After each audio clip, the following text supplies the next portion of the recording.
So today I'm going to talk a little bit about some fun plumbing facts. All right. So underneath every sink and in every toilet and under every shower and bathtub in your house, you have something called a P-trap. And I mean the letter P because the little pipe is shaped like the letter P, so they call it a P-trap.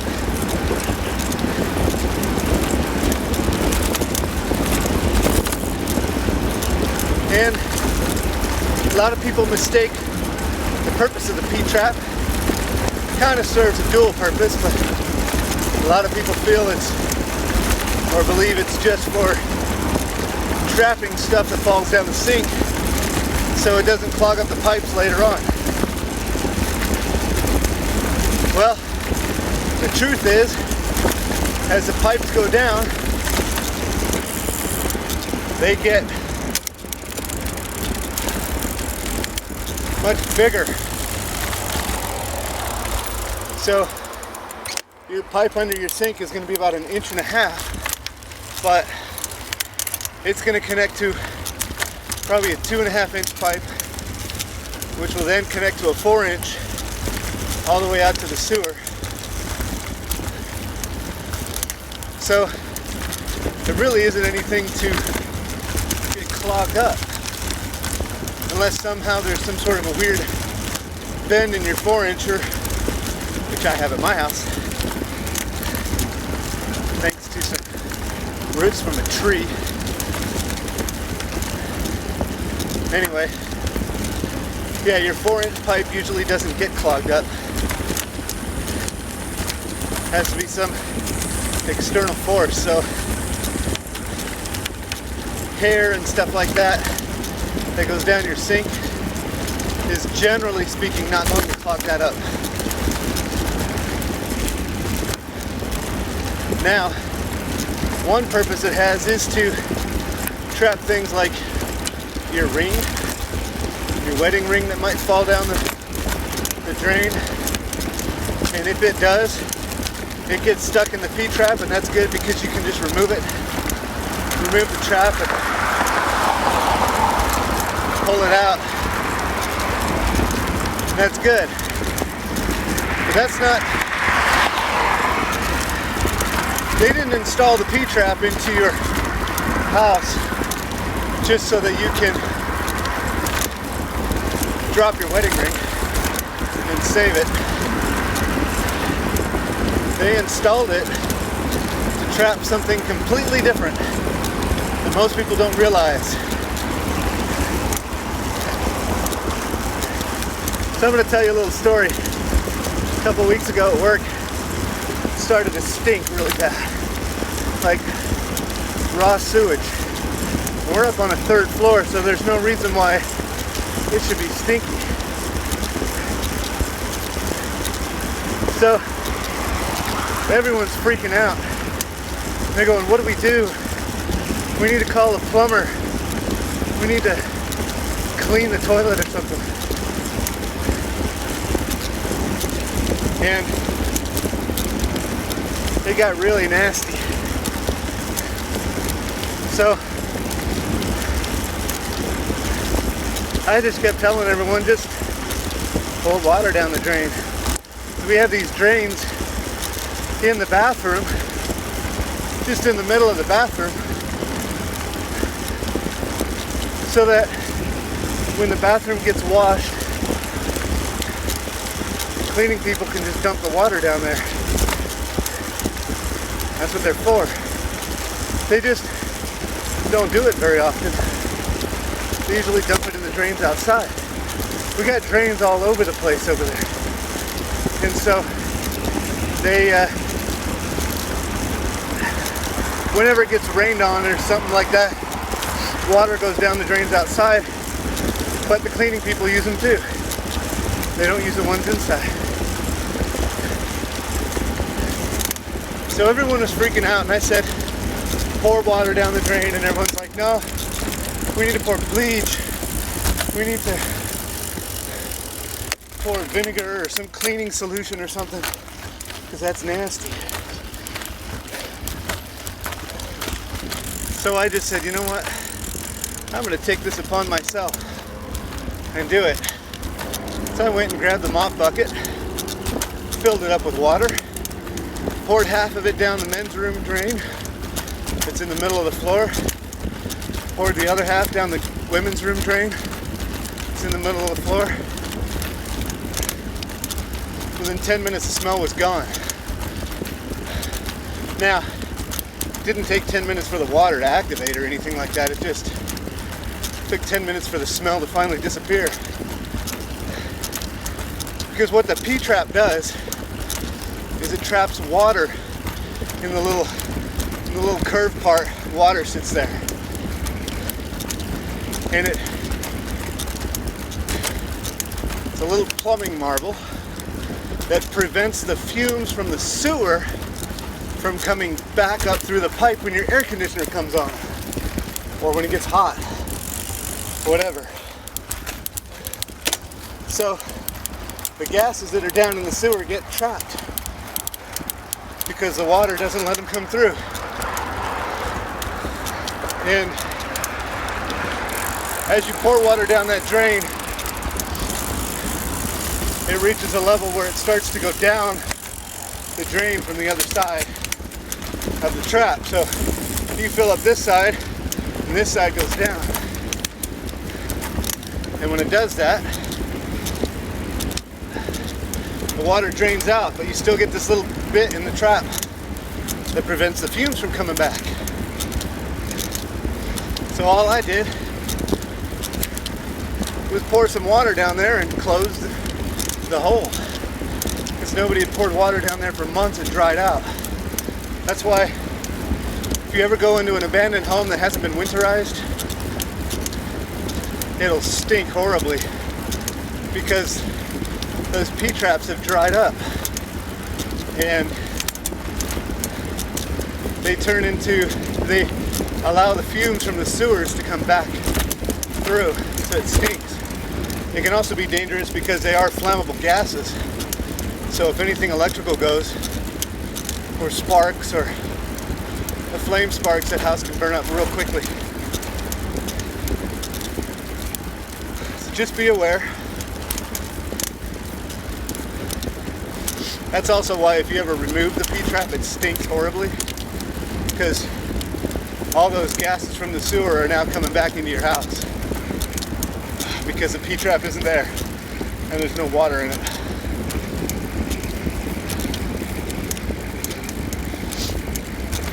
So my company was about to send out for a plumber, and I just walked over and poured some water into those drain pipes, because it just hadn't been there forever.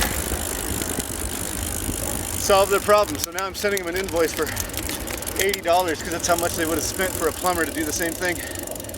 Haha. Just kidding. I work there, they won't pay me.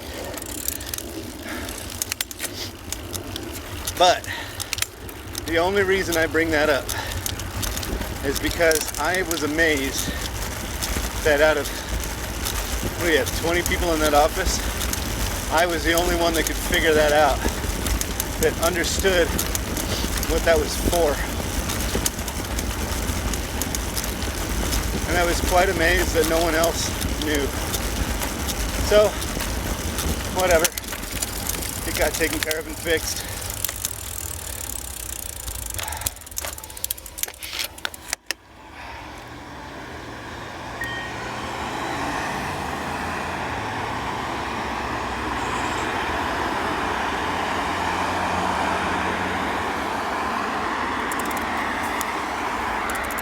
Which brings me to another somewhat unrelated subject, and that is changing a tire and changing your oil. I'll be honest, I've known how to change tires since I was a kid, and I mean on a car, not on a bicycle. That's a different story. But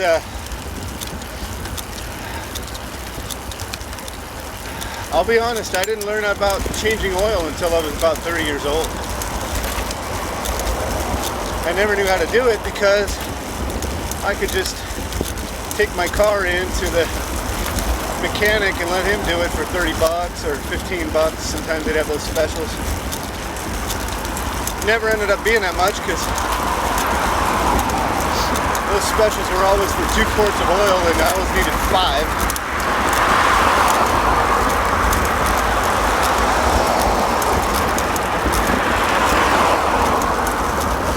They'd always charge like $8 a quart. You can go to AutoZone and get them for $1.50. Never really realized that. So my brother-in-law showed me how to change the oil.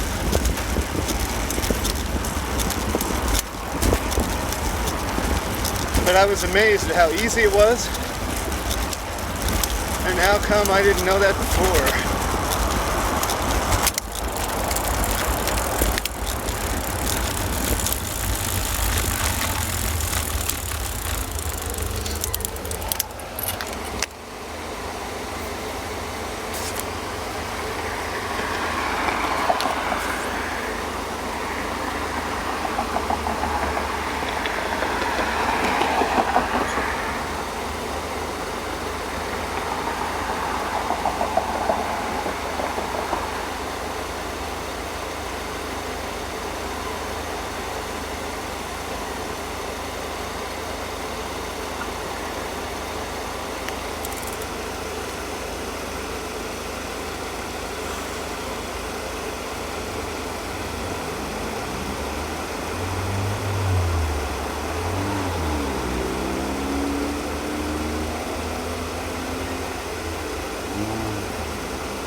So, here's what I learned about oil changes.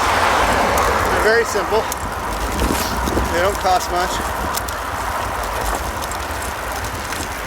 Basically, you get your car on a level surface, preferably slightly elevated, not one tire, but the entire car. That way you can fit the drip pan underneath it, or the oil catcher, or whatever you want to call it.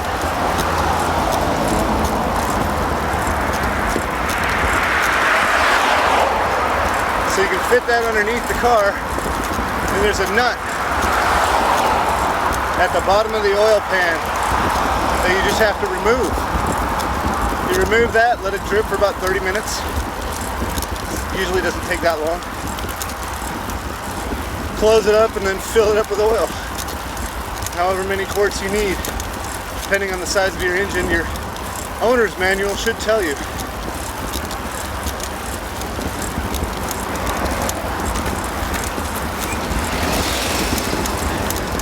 So,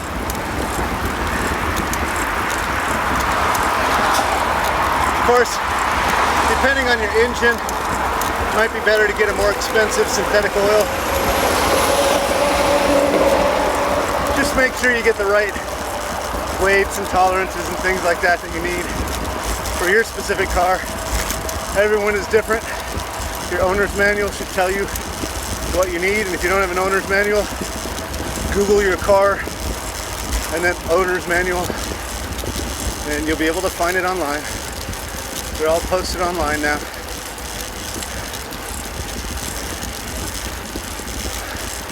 You can also find in there where the nut is and where the oil pan is and the oil filter. One more thing, you also need to change your oil filter. I recommend letting it drain, then removing your oil filter. Sometimes you need a special tool for it. Mine have all been twisted off with my hand. And then once you're done with that, just replace the filter, button everything up, and do it. fill it back up.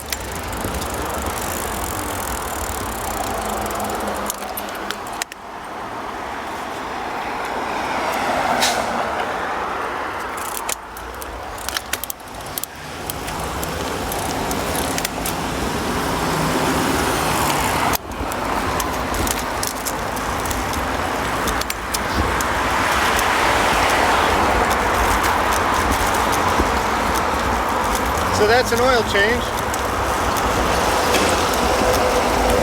Make sure you do a couple of things, like let your car cool down a little bit. I mean, if you started it and moved it to the garage and then put it up on some ramps or something like that, you're probably okay. But if you've been driving around for an hour, that engine's over 200 degrees. You don't want that oil falling onto your hand, because it will burn you and it doesn't come off easily.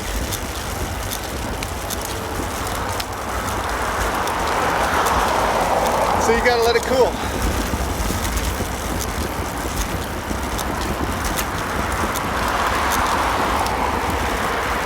And I always get that people often say, I don't have time to do that, but they have time to sit in a shop and let someone else do it when there's a queue of other people doing oil changes for several hours.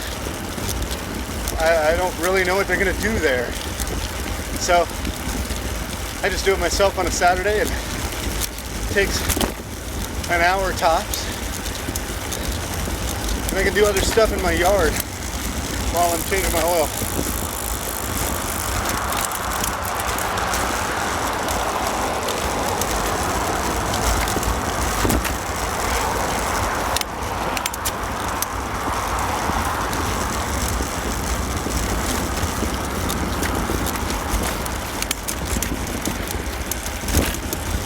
Flat tires are another lovely one. Nobody likes changing a tire. And I don't mean, in this case, an actual tire change, not something that most people can do in their own home.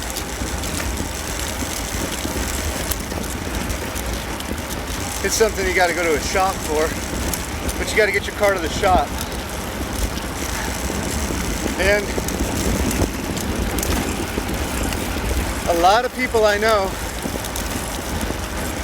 have AAA service, which is nice and easy and convenient, but you're still trapped. Now, AAA does some cool things where they'll take your car to the shop and then they'll take you to your work or whatever.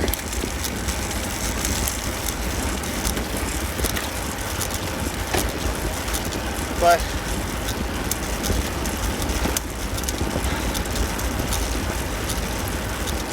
I had a coworker that had a flat tire.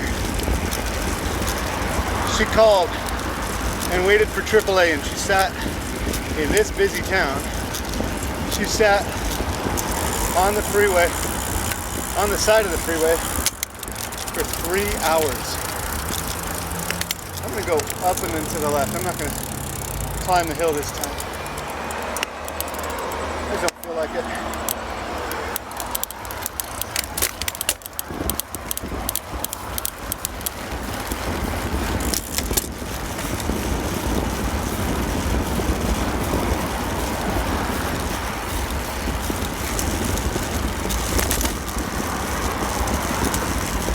I'm gonna go this way. Look, a couch. Anyway, so she sat there for 3 hours, and then a tow truck came because they didn't have the guy that could put on the spare. Tow truck came, put her car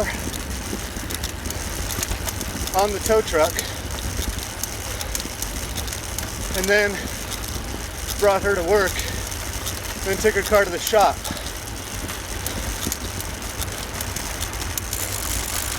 Where it sat there for about 2 days.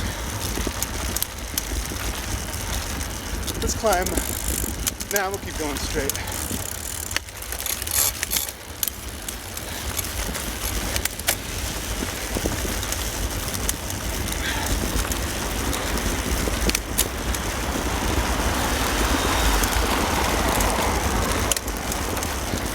Don't know why that Nissan stopped. There was no stop sign there. It totally faked that guy out.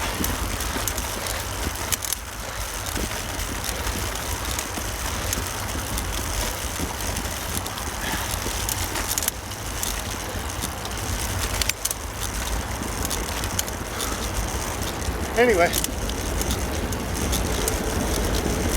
so her car sat in the shop for 2 days because, as far as they were concerned, she had AAA. She could just ride around and do whatever. No big deal.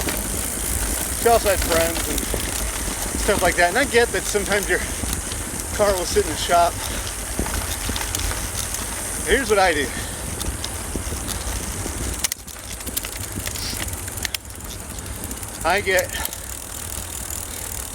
If I get a blowout or a flat tire or something, hey buddy.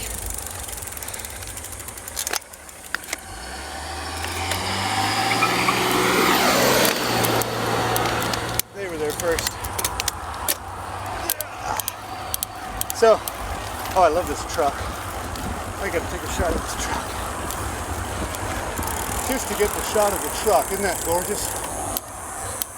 I love that truck. Anyway,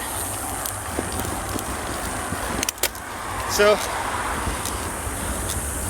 I will stop my car on the side of the road and I will call tire shops around my area and I will look for tires that fit my car. And I like certain brands, so I'll look for those too.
Anyway,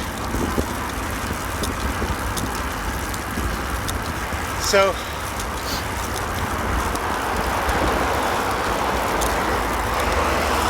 I will call around, find the tires that fit at a shop and have them hold the tires. And then I'll take my spare out and my changing kit out and change the tires. And I can do that in a business suit without getting dirty, so I don't understand how people don't think they can do it. Here's the sequence of things I do. Number one, go to the flat, break the nuts. What I mean is put the wrench on the nuts, turn them left until they just come loose. Put the jack under the car at the right place.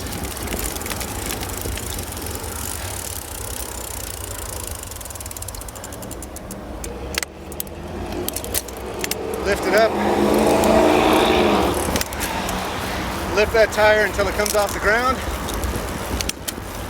And now I can take it completely off.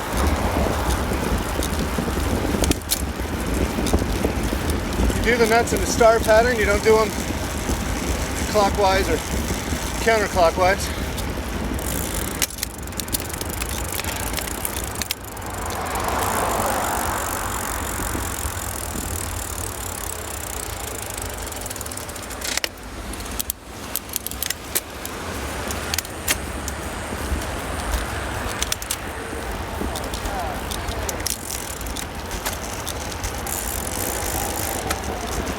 Most cars I know have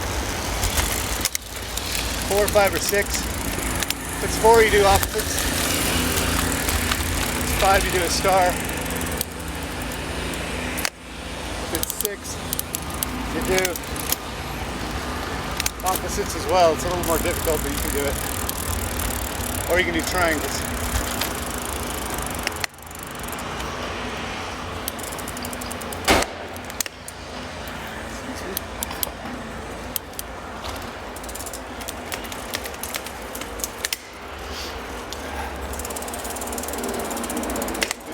Spare on and do it up in the same order. Good morning. All right.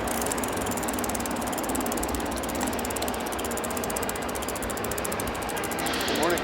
Good morning. How you doing? Good. How are you?